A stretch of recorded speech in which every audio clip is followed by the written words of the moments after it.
Clasificación B, bajo supervisión de un adulto.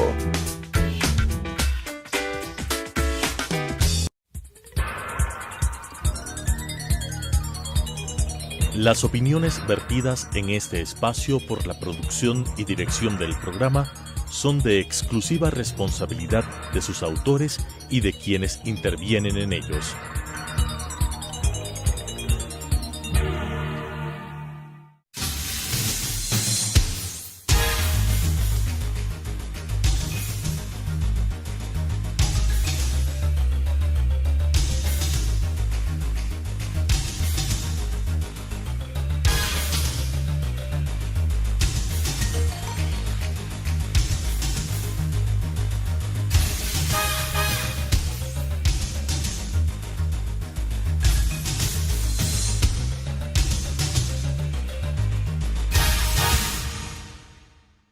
Bienvenidos a Debate Jurídico, el programa del Colegio de Abogados de Pichincha, semana tras semana abordando temas que realmente han causado mucho interés, ya no solo en los agremiados a nuestro colegio, sino a la ciudadanía de manera general. Y por eso creemos conveniente topar un tema un poquito atrasado, porque fue el 25 de noviembre que se recordó el Día Internacional de la Eliminación de la Violencia contra la Mujer. Pero nunca es tarde para topar temas realmente candentes, temas de discusión, de debate, mientras en nuestro país no logremos superar el tema de la violencia contra la mujer. Y por eso yo quiero, en nombre del directorio del Colegio de Abogados, saludar la presencia de la doctora Cecilia Espinosa. Ella es miembro del Observatorio de Género y Diversidad del Colegio de Abogados, es abogada litigante en casos de familia y secretaria, por supuesto, de nuestro directorio. Gracias, Ceci, por tu presencia. Decíamos, estamos frente a un tema muy complicado como es el tema de la violencia contra la mujer.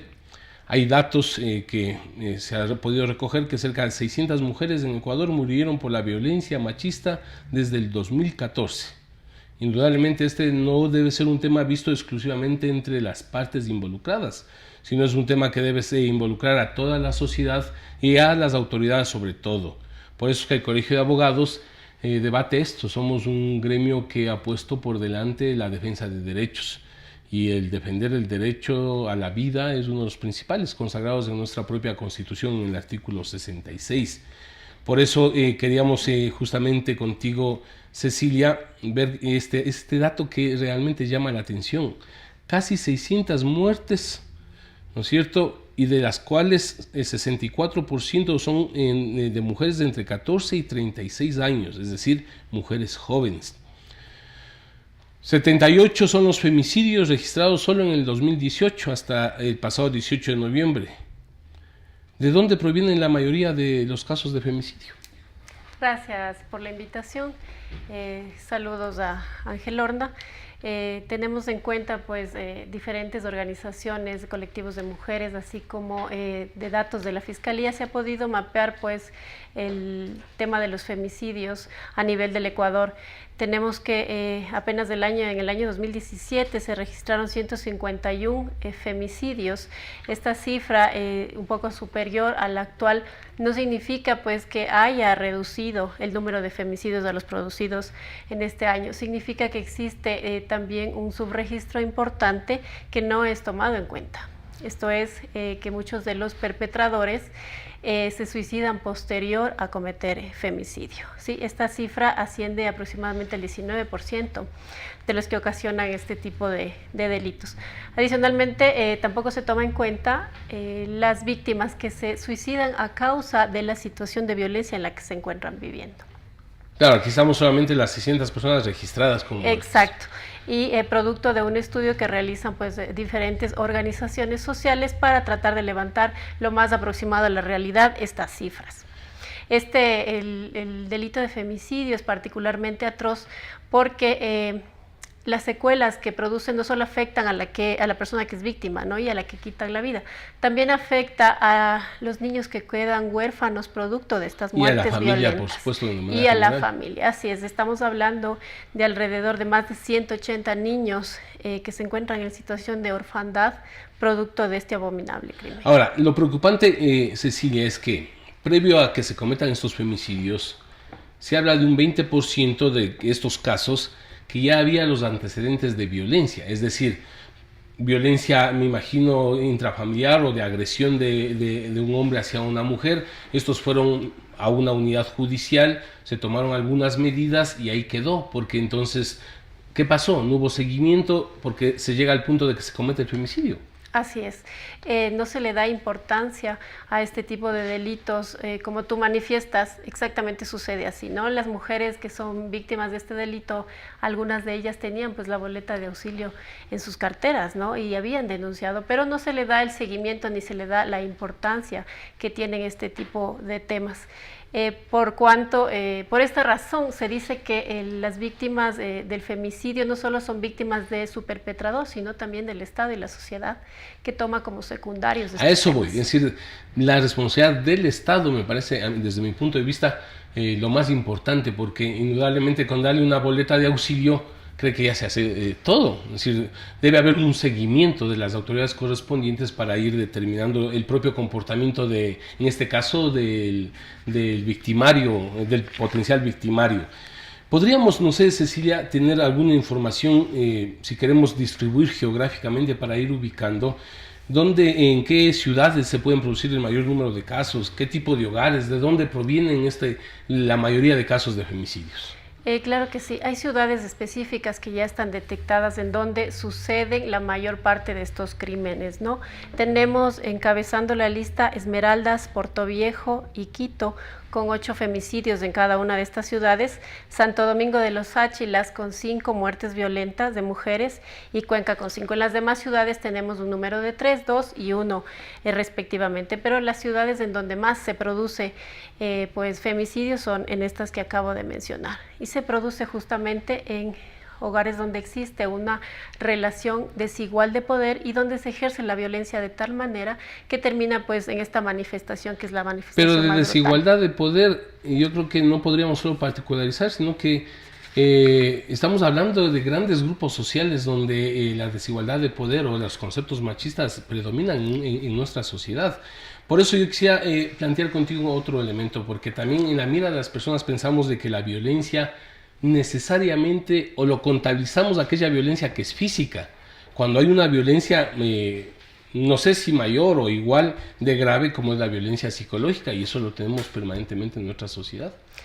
Así es, bueno, las violencias contra las mujeres son muy diversas, ¿no? Y van desde la violencia física, psicológica, sexual. La nueva ley para erradicar la violencia contra la mujer ya define otros tipos de violencias que existen, como son la patrimonial, la política, inclusive hay violencia obstétrica, ¿no? Entonces, visibilizando y dándoles nombre a este tipo de violencias es donde se puede generar mayor conciencia social y la implementación de políticas públicas adecuadas y orientadas para prevenir aquello. Claro, porque verás, estamos hablando entonces que yo he conversado con varias colegas que no deberíamos apuntarle solamente como un tema de la relación de poder del hombre sobre la mujer, sino un tema sistémico, es decir, es una sociedad que desde sus conceptos es una sociedad patriarcal, y entonces si no empezamos a cambiar los elementos conceptuales, de fondo, sociales, realmente no podríamos irlo superando estos temas. ¿A qué me refiero, por ejemplo? Como Estado como tal, si hay una violencia inclusive laboral. Así es. Tú sabes, y podrías conversarnos algo, cómo las mujeres son discriminadas del momento de estar en un puesto público o de llegar a un puesto de trabajo. Lógicamente, al referirme a relaciones desiguales de poder, no me estoy refiriendo únicamente a la violencia que se da en el ámbito familiar, porque la violencia contra la mujer no es sinónimo de violencia intrafamiliar. Esto permea los demás ámbitos de su vida y es desigual, relación asimétrica de poder, justamente porque en los demás espacios la mujer se encuentra en relación de subordinación respecto al ejercicio del poder que tiene el hombre. Claro, porque resulta que la mujer va a un sitio de trabajo y se conoce que todavía el empleador pregunta si está embarazada, sí, si piensa embarazarse, porque indudablemente ahí va a tener que ceder el derecho que está establecido en nuestro código de trabajo, el derecho a la maternidad, a vacaciones, a lactancia, y todavía contamos con empleadores de ese tipo. Desde luego, lo que es inconstitucional y además ampliamente discriminatorio, ¿no? Orientado precisamente pues hacia las mujeres. Y a las mujeres jóvenes sobre todo. Sobre todo. Quisiera yo topar, Cecilia, con tu experiencia, el rol que juegan las redes sociales. Es decir, podríamos, de tu experiencia, ver el tema de las redes sociales como algo a favor y como algo en contra. ¿Qué papel juegan las redes sociales, si podríamos verles desde estas ópticas? A ver, bueno, el tema de las redes sociales es importante en cuanto nos ayuda a difundir información, ¿sí? Visibilizar la violencia es muy importante. ¿Por qué? Porque tenemos que tomar partido sobre esto, ¿sí? Tenemos que empezar a nombrarla, a sacarla del ámbito privado y llevarla al ámbito público. De hecho, este es uno de las acciones políticas que ha emprendido el movimiento de mujeres a lo largo y ancho de la región e internacionalmente. ¿Por qué? Porque empiezan a visibilizar cuáles son las violencias de las que son víctimas, ¿no? Y sacarla de la esfera doméstica y ponerla a ojos de todo el mundo ayuda pues a que la sociedad tome conciencia, empiece a nombrarla y se haga responsable de aquello, ¿sí? En tal virtud es del Estado el que tiene que intervenir para generar políticas adecuadas y que sean eficaces para prevenir y erradicar la violencia. Y yo considero que es un tema positivo, porque el silencio es cómplice de estas prácticas. Sí, las prácticas violentas que históricamente han sido normalizadas, han sido permitidas, ¿sí? Tienen que ser denunciadas. Ya, pero entonces ahí estaríamos hablando de un rol de las redes sociales desde un punto de vista positivo, de acuerdo, si logramos visibilizar el tema de la violencia, pero también el mal uso de las redes sociales puede permitirnos una reacción negativa, es decir, también las redes sociales mal manejadas o mal utilizadas por ciertos sectores pueden un poco difundir mensajes machistas. Lo difunden mensajes machistas. Desde luego, no solamente las redes sociales, los medios de comunicación, la propaganda, el uso que se hace indiscriminado del cuerpo de la mujer como un producto, como para anunciar cualquier espacio publicitario, es ya un tema de violencia, ¿no? Claro, pero entonces yo sigo peleando el tema de la violencia, hay que atacar a las personas en el femicidio, etcétera, pero también es un tema estructural, un tema sistémico, porque resulta de que fiestas de Quito acabamos y todavía seguimos eligiendo reinas de Quito, reinas del Ecuador en traje de baño. Es decir, el mejor cuerpo, cuando no deberían ser así las cosas. Es decir, y esos patrones de comportamientos están establecidos en nuestro sistema, en nuestra sociedad. Así es, están establecidos y es responsabilidad nuestra de cada persona asumir una posición frente a esta tarea, ¿no? De erradicarla. ¿Cómo erradicamos? Primero haciendo conciencia, nombrando la violencia, haciendo conciencia. Si estamos dentro de una situación de violencia, debemos romper el círculo y denunciar. Denunciar es el primer paso. Sí, que primero las mujeres no se queden calladas. Por supuesto, no asuman su rol de víctimas pasivamente, sino que empiecen a denunciar en este sentido la violencia. Que vamos a seguir conversando porque inclusive en algunos hogares las mujeres asumen una cuestión como algo normal de la violencia del esposo, inclusive como ya un elemento entre comillas cultural y de comportamientos, que vamos a seguir conversando con Cecilia Espinosa luego del corte comercial.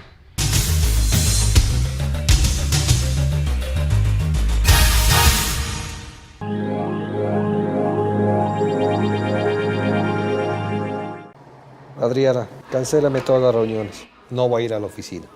Estoy con una jaqueca que no aguanto. ¡El jefe no viene!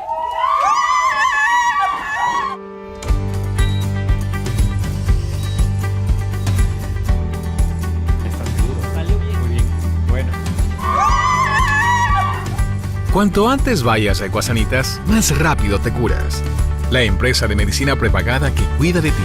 Ecuasanitas. Es bueno estar sano.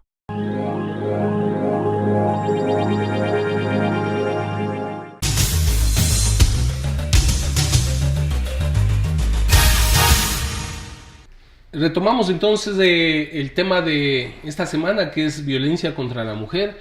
Para quienes nos sintonizan a partir de este momento, estamos con la doctora Cecilia Espinosa. Ella es secretaria del Colegio de Abogados y miembro del Observatorio de Género y Diversidad de nuestro gremio.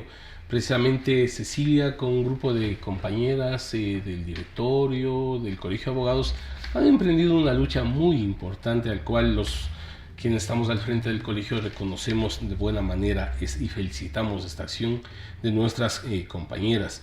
Porque decíamos, sí tenemos cifras que posiblemente la población no la conoce y lo pasamos de manera desapercibida. Por ejemplo, se hablaba de que, visto desde otras estadísticas, del 100% de las víctimas, estamos hablando de las 600 muertes que existen en nuestro país desde el 2014, las víctimas tenían entre 0 a 5 años. En términos generales, el 15% de los asesinatos fueron perpetrados contra niñas y adolescentes. Es lo preocupante. ¿Por qué contra ellos especialmente? Así es, justamente es producto de la violencia patriarcal que se vive en nuestra sociedad, ¿no?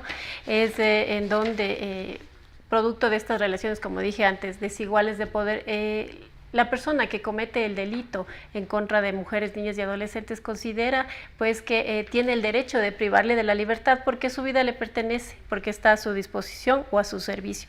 Es así que las cifras lo muestran, ¿no? El 67% de los femicidas son sus parejas, exparejas, novios y esposos, y el 8% son padres y padrastros. Entonces las cifras son absolutamente claras en este sentido. Es decir, inclusive de los datos que tú nos compartes y que lo conocemos, la violencia se da más en el círculo cercano en este caso, de la violentada, de la mujer. Hablando exclusivamente de femicidios, ¿no? Hablando de femicidios tenemos estos porcentajes que son producto de una investigación profunda.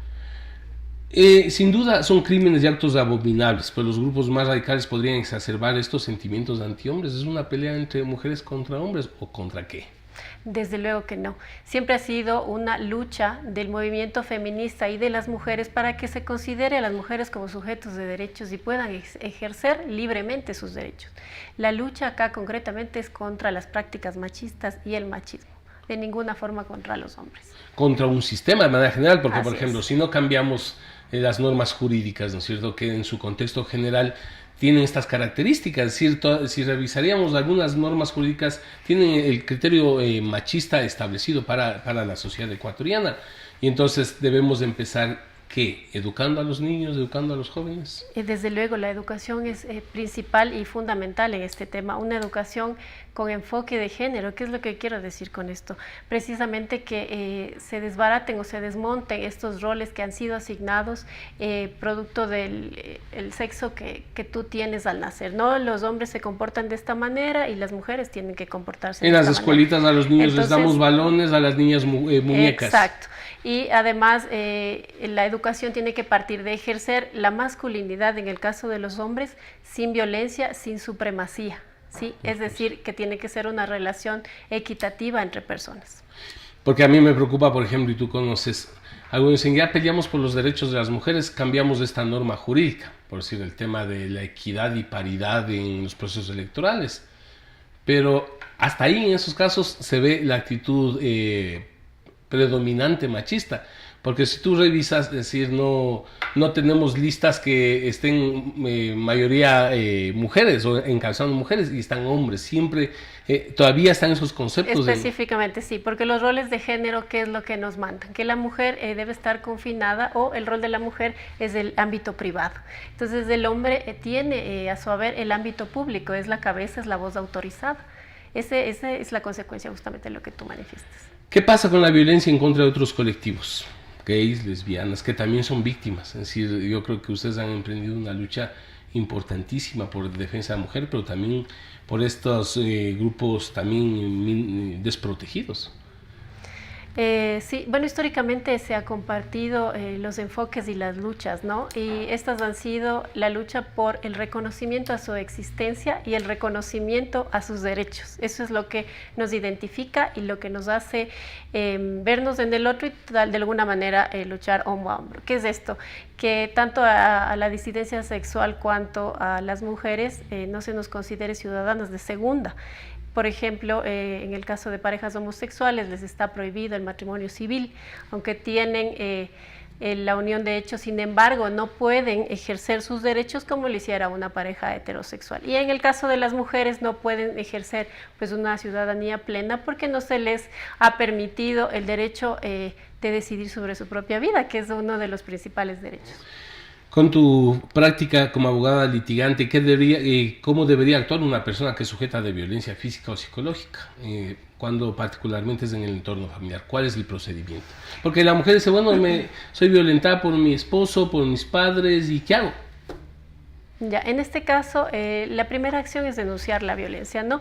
Existen, pues, ya unidades judiciales de violencia contra la mujer que se han destinado y se han asignado un mayor número de jueces para que puedan evacuar con prontitud este tipo de denuncias. Las denuncias se ponen en estas unidades, en la fiscalía, en una tenencia política, inclusive en una junta cantonal, que ahora con la entrada en vigencia de la ley orgánica integral para la prevención de la violencia contra la mujer, ya permite a las juntas cantonales receptar este tipo de denuncias y además para a las cortarle la políticas, distancia precisamente donde presentar la denuncia. Exactamente, para que la protección sea más eficaz. ¿Sí? ¿Y cuál es esta protección? La emisión de medidas administrativas de protección que una vez presentada la denuncia tienen que ser emitidas pues a la brevedad del caso.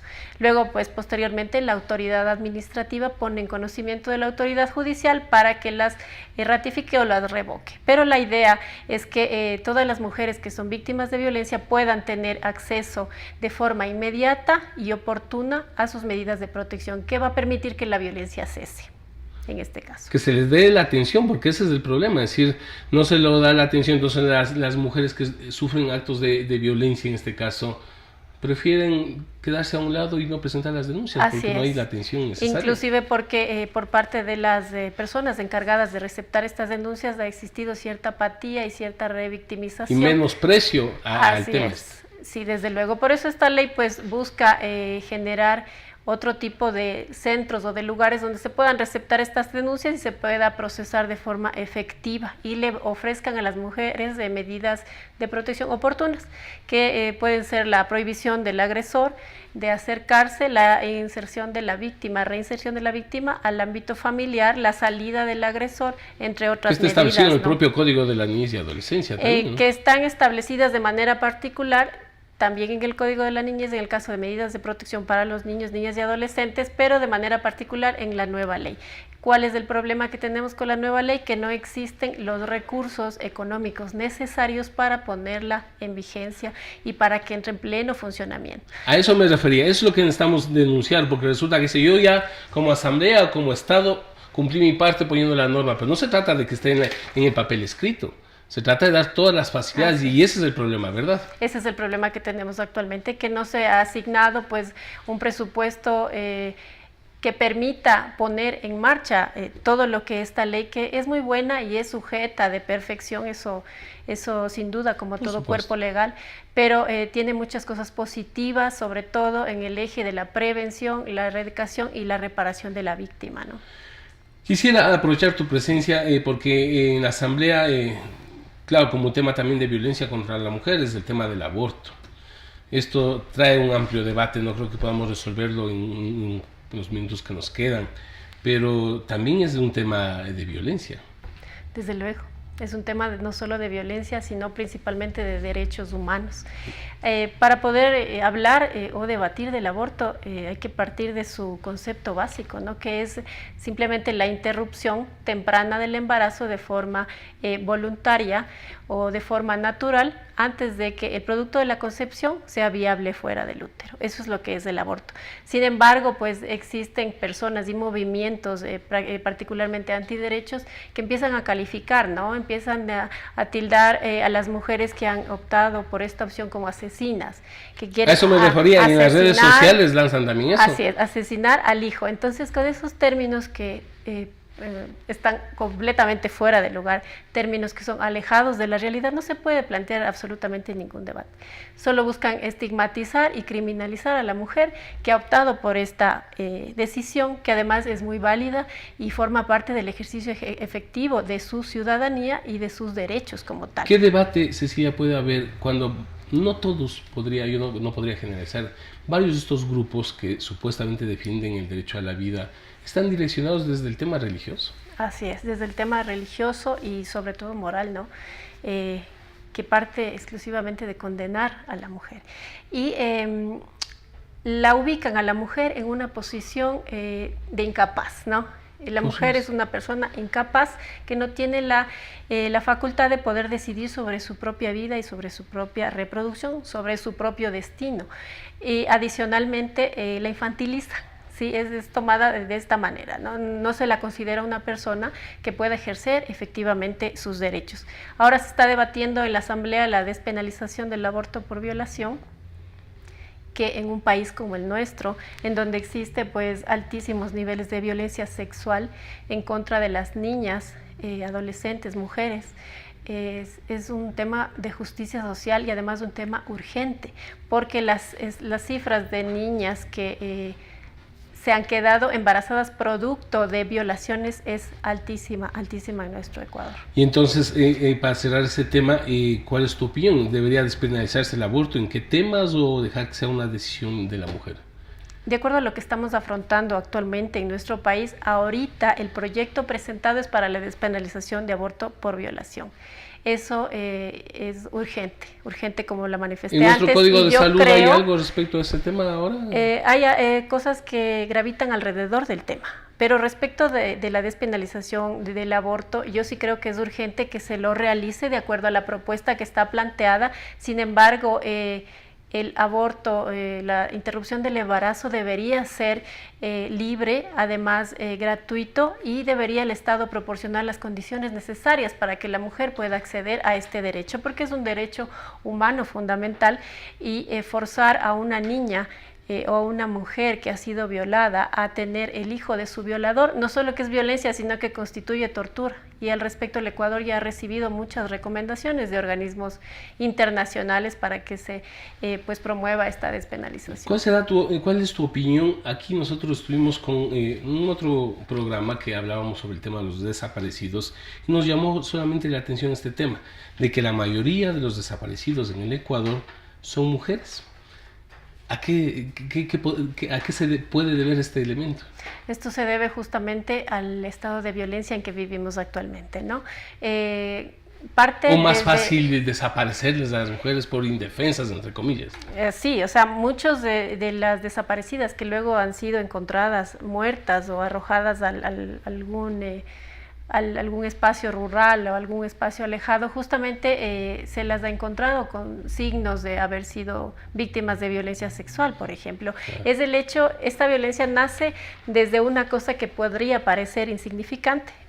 Pongo como ejemplo el acoso callejero. Entonces, la mujer, como ha sido históricamente asignada, o su rol está confinado al espacio privado, no puede una mujer caminar libremente por la calle sin que algún tipo de acosador o cualquier hombre que se crea con el derecho de decirle algo o de intimidarla lo haga. ¿Sí? Entonces parte desde esa cosa tan simple. Entonces es lo mismo para el tema de las desapariciones, que en su mayor número son mujeres. Entonces entenderíamos que este tema es un tema no solamente de las mujeres, este es un tema de hombres, mujeres que queremos pelear por derechos y cambiar los esquemas de la sociedad. Sí, es fundamental, nos involucra a todos como humanos, y todos debemos participar y tomar posición sobre este tema, porque también afecta a los hombres, sin duda.